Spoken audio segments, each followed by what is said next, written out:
Endocrinologista, membro da Sociedade Brasileira de Endocrinologia e Metabologia, Antônio Roberto Chakra. Boa noite, doutor Chakra. Boa noite, Maia. Muito obrigada pela sua participação. Então, vamos lá. Quais são os vilões dessa epidemia de obesidade que a gente vive no Brasil? É a nossa vida moderna? Seguramente, Maiana, o sedentarismo é um fator importante. O sedentarismo, no noticiário de hoje, eu notei dois pontos interessantes. O estímulo à atividade física através de espaços públicos. Obviamente isso é de interesse, porque as pessoas hoje não têm tempo suficiente para frequentar uma academia ou pagar uma academia. Então essa ideia pode, eventualmente, numa cidade como São Paulo, pelo menos, colaborar na diminuição da taxa de sedentarismo. O outro ponto que me chamou a atenção foi sobre o celular trazendo infelicidade, ou tablet, etc. Sem dúvida, nós estamos numa era, historicamente, a gente dividia antes de Cristo, depois de Cristo.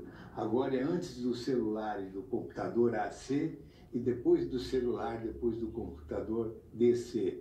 E isso é muito interessante, porque as pessoas passam, por exemplo, 2 horas seguidas sem perceber que o tempo passou em absoluto e no celular, o que poderia ser aproveitado por uma atividade física, por exemplo. Então se diz que não tem tempo suficiente, mas tem tempo para ficar enviando fotos absolutamente desnecessárias, mensagens, notícias fakes, lendo coisas que não têm interesse nenhum, em vez de ler algo mais sério, ou notícias pelo menos mais sérias, acompanhar um pouco a política, por exemplo, e tudo mais, fica ali no celular, com mensagens absolutamente desnecessárias. Então, de repente, uma técnica para driblar o sedentarismo é colocar horários. Então, ok, pode ficar no celular, mandar mensagem, mas vamos reduzir esse tempo? Eu diria o mínimo necessário.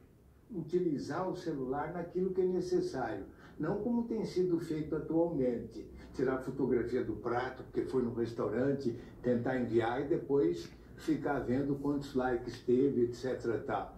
E esse seria, seguramente, uma estratégia para diminuir o sedentarismo. Agora, falando um pouco sobre a alimentação, doutor Chakra, como a gente pode fazer para, numa vida moderna, que a gente tem pouco tempo para preparar o alimento, muito pouco tempo para comer, tem gente que faz um almoço em 15 minutos, então como criar uma estratégia para também comer bem e alimentos saudáveis? Simplesmente resgatar o PF, prato feito, do brasileiro, por exemplo, que é perfeito, não precisou nutricionista, ciência, nada para ensinar. Tem sempre o arroz e feijão, que é o carboidrato, o feijão tem ferro, é extremamente nutritivo, tem a proteína, que é o bifinho, ou frango, ou peixe, eventualmente, tem o legume, chuchu, vagem, cenoura, tem a saladinha do lado, a nossa salada de tomate, alface, pepino, cebola, está excelente. E sobremesa as nossas frutas, uma banana, uma laranja. Se comer isso certinho, o prato feito, digamos, se passa uma linha imaginária, metade é o arroz e feijão, depois o bife e o legume, do lado a saladinha, está perfeito. E se eventualmente comer lá um pedaço de goiabada cascão e queijo branco, nosso queijo mineiro, assim dito, não vai fazer mal a ninguém.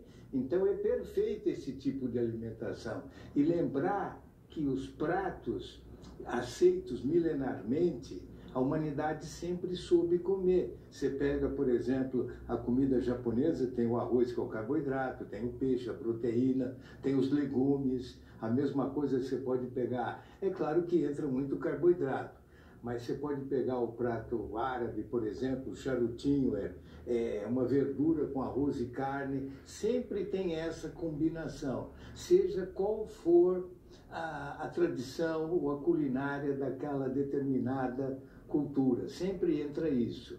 Nos indígenas era peixe e o beiju que eles fazem da mandioca, que é o carboidrato, e alguns vegetais que eles encontram na própria natureza. Tá certo. Doutor Chakra, muito obrigada pela sua participação.